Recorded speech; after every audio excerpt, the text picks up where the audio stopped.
When choosing wood for the Ophir, the most important element is that the wood is dry. Humidity creates smoke. Oven-dried wood is preferred, as it produces hardly any smoke. We recommend beech, but also oak and fruit tree wood are suitable. Avoid tropical hardwood, as this results in extremely high temperatures. The first fire stacking technique is called the Swiss method.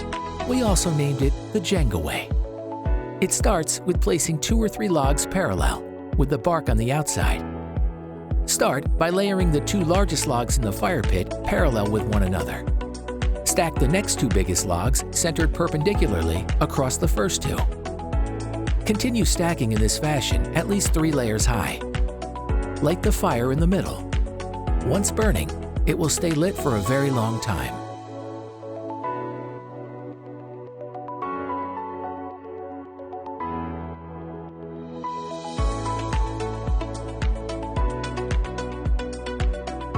To build a teepee fire, our second fire stacking method, place some small kindling in the center of the cone. Form a teepee around the fire nest with the tinder sticks, with the bark on the outside. Now, form a teepee over the tinder with the kindling. Start by arranging 2 pieces opposite each other, so they form a triangle over the tinder. Do the same thing with 2 other pieces of kindling, so that the 4 pieces form a pyramid with a square base. Lay the rest of the kindling against this frame to form a small walled teepee. Leave an opening facing the wind.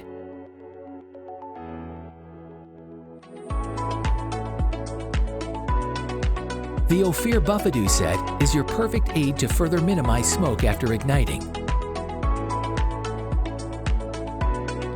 With the poke, you can easily organize your logs.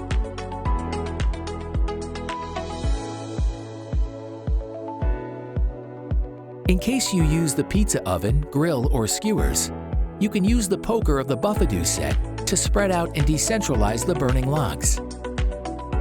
In the Ophir 100 models and Ophir XL, you can position the logs in order to create a greater difference in warmth zones.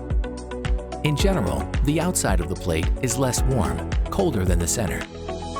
To extinguish smoldering fire, place the snuffer. Do not lift the snuffer anymore until fully extinguished. If there are still flames in your cone, first spread the remaining wood or coal and only place the snuffer afterwards.